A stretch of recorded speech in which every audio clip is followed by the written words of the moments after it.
Hey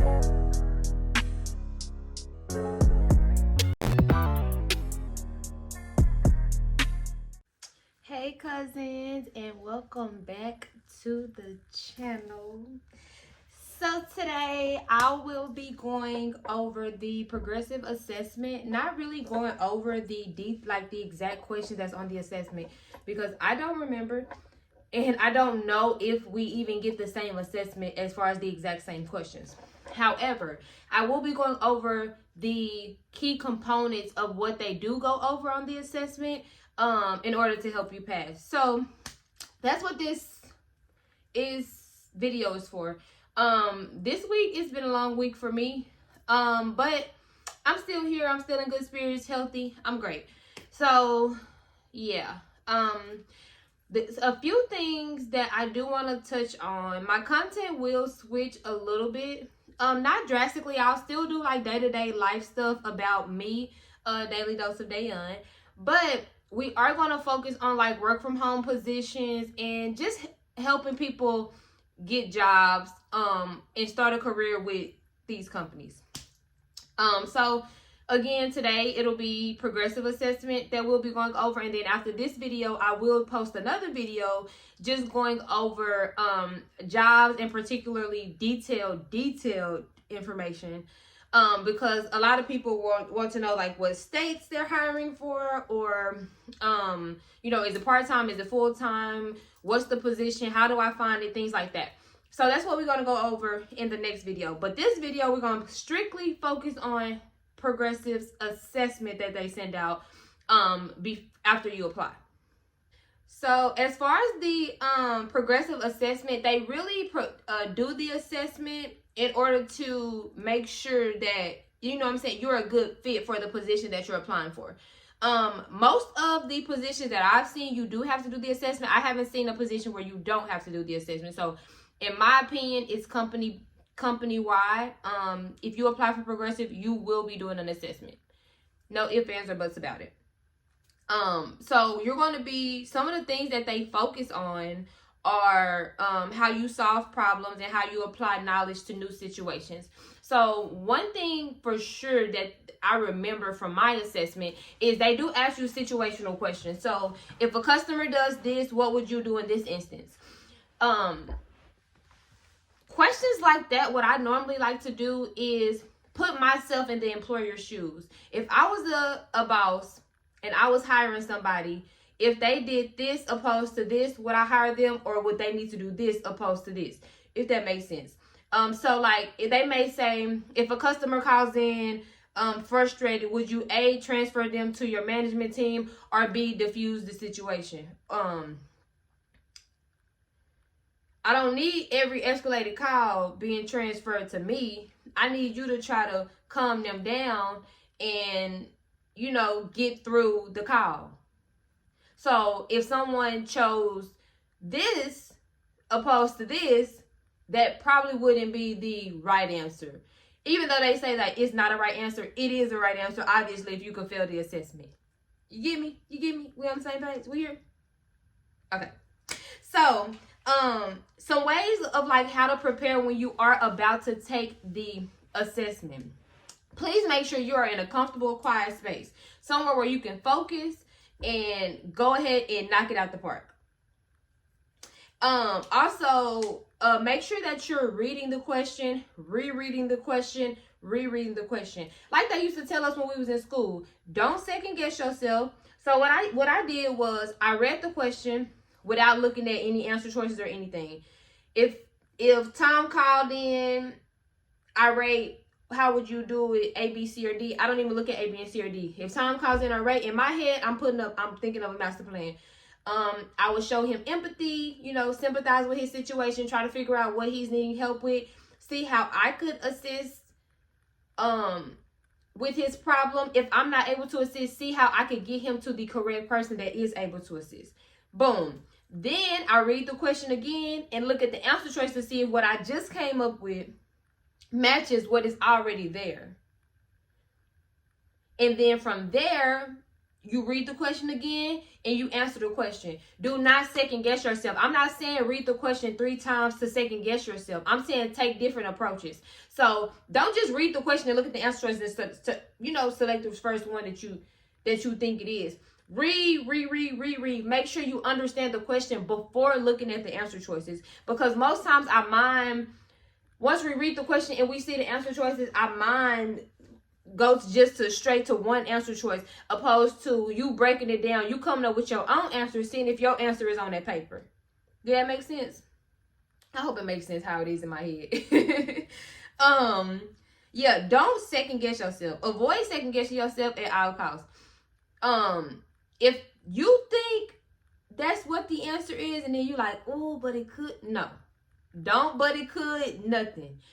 Read the question, understand the question, answer the question, move on to the next question. Read the question again, answer the question, move on to the next question. Don't come back after you done read 10 questions, come back to this question and be like, oh, let me, it could be C. I picked B, but it could be C. Oh, but what if it's A? Don't do that to yourself. Don't do that to yourself. Go ahead and read the question, reread the question with the answer choices, answer it, move on. Don't stress yourself out about one question. Do not stress yourself out about one question. Okay, so as far as like things that will be on the type of questions that they will be asking you, so they will ask you like situational questions. So like I was going over earlier, situational questions like this or that. So if Tom called in hostile, how would you handle the situation? Boom. They also will do some critical thinking questions. So if, you know what I'm saying, Sally called in and asked why her bill the same as last month, it may provide you with like a chart, and this bill is different from this bill, and it'll show you like at the bottom of it what the change was, and then from that information you'll have to answer the question as far as like, why did Sally bills go up? Make sure we're just looking at the diagram, looking at the chart. Oh, okay, her bill went up because of X, Y, and Z. Over here we didn't have the late fee, whatever case may be. Oh, okay, the late fee is what made her bill go up. You know, you will have questions like that as well on the test. Please, pretty please, take your time. Take your time. It is a rush because we need a job, but it's not a rush. You'll also have like a verbal, numerical, and work style. So your work style, how would you, like I was going over, how would you handle certain situations? That's your work style. As far as numerical, it'll have some math questions on there. You don't do any math at progressive. Like the system does everything for you. So don't think that you're going to have to go in and be doing mx plus b equals whatever it is. You're not going to be doing that. But on the assessment, there will be math. Okay, there will be math. Don't let it intimidate you. Pull out your calculator, use your calculator, read the question, reread the question, try to see what they're trying to get you to do, add, subtract, multiply, divide. Use your calculator and go on to the next question, because we really need to focus on the verbal aspect of it, because the verbal aspect is like, how does this word fit into or what does this word mean in this sentence? So you'll need to, and then while you're taking your assessment, if you're not on your phone, use your phone to look up the words and see what the such and such definition. Use such and such in a sentence, or whatever the case may be, whatever detailed information you're needing on that word. But there will be some words that's not daily used words. Excuse me.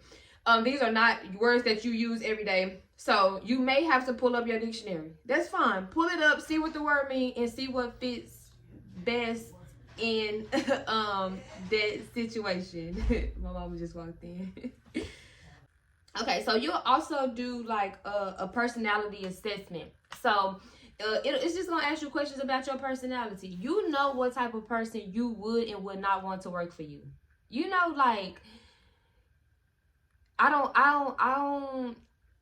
don't know how to get into that too much. You know, like personality assessment. Would you do this over this? Are you this type of person? Are you this type? Are you a cleanly person? Are you not so organized, or are you an on time person, or are you not on time? Like, what type of person you want to work for you. So do not let the personality that intimidate you, because you want a good person to work for you. All your answers should be the best answer choice possible that is on there, right?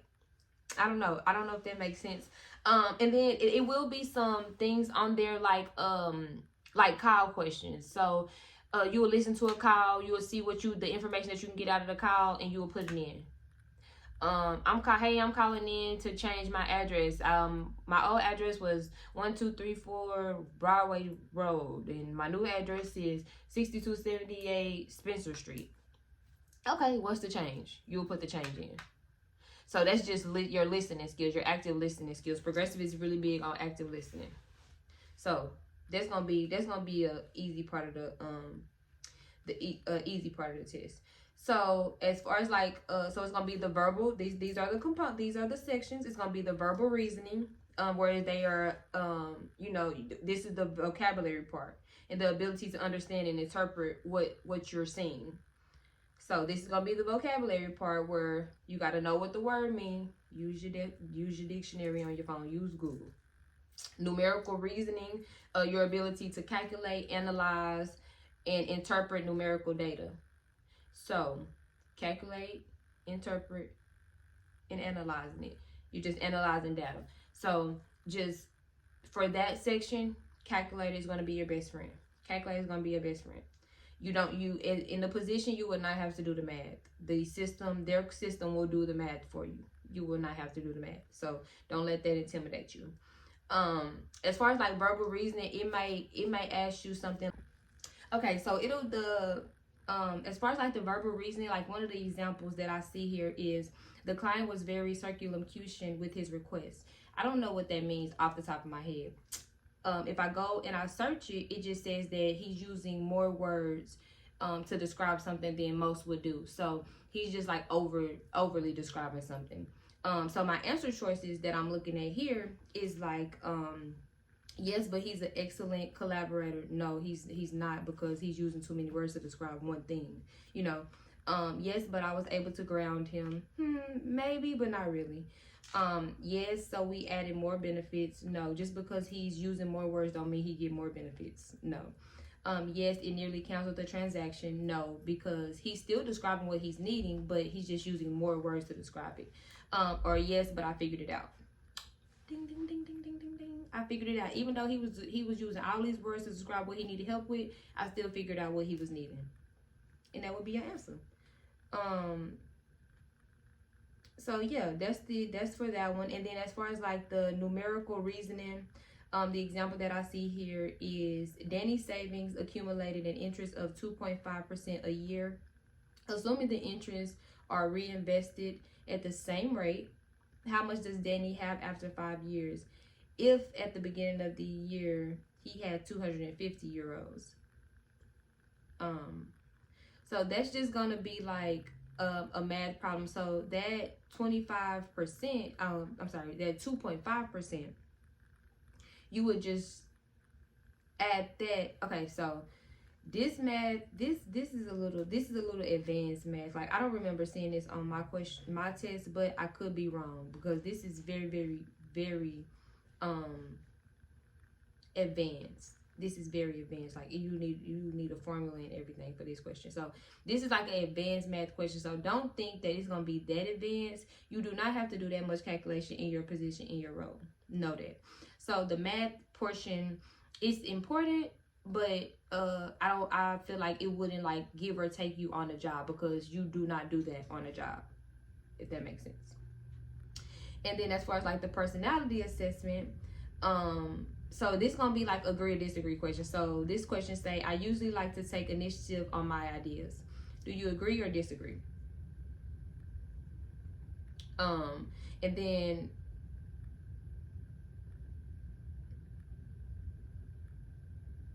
then just make sure that you're looking at it, because when you look at it, it looks like it's a very positive trait to have.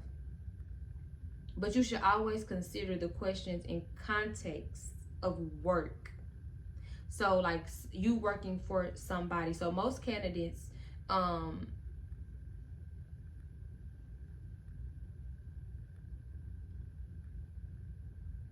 most candidates would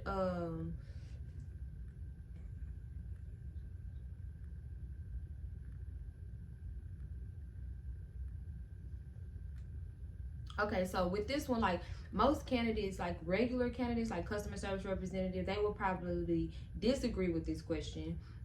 Would be the correct answer, even though they say it's not a correct answer, would be the correct answer. But if you're doing like something higher level, like management or something, that would actually be true. So it's just depending on what you're applying for. Just think of it in the context of you're working.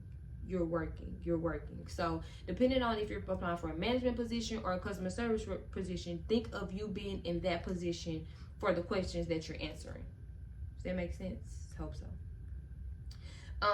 Also the call center portion of the test. So you will have, like I said, you will have a diagram of what to change or what's this information, and you will just, you know, move it over or change it or whatever the case may be. Literally looking at a diagram and making it right or seeing what's wrong with it. Literally paying attention to detail. That's what that is. If you cannot look at a diagram and see what is wrong with it opposed to this diagram, then this might not be the position for you, because you're gonna have to pay attention to detail always. You're gonna always have to pay attention to detail, always, literally. And then another example of the call center portion would be the customer calls in and said the package was left outside and got wet from the rain. Now it's ruined.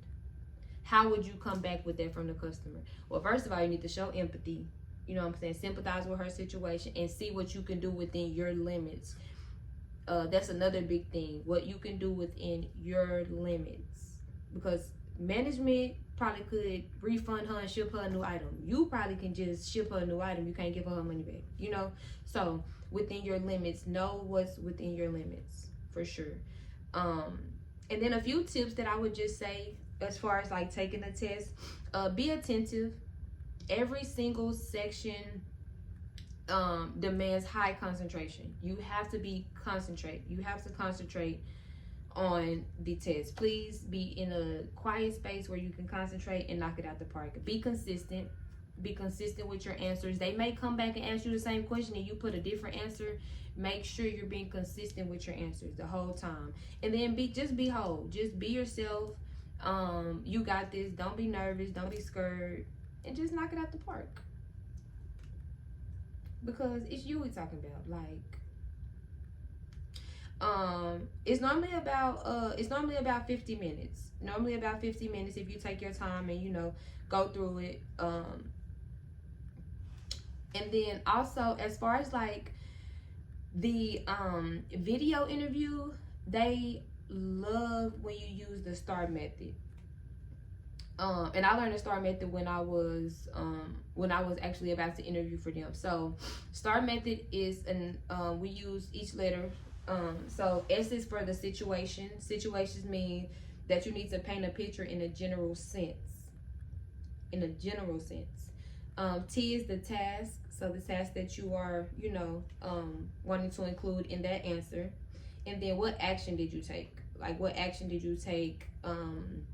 How did you change the situation? How did you fix the situation? And then what was the result? What was the result of your action and how did that play out in the end? Definitely use that STAR method. That's what's gonna help you pass that video interview and go to the next level, which is the phone interview. So yeah, that is my assessment video. Make sure y'all are subscribed. Don't forget to like, comment, and share. And let me know if y'all want me to go into more detail about other people's assessments, or just solely focus. We were solely focusing on progressive. Just let me know. But I really appreciate y'all for watching, and I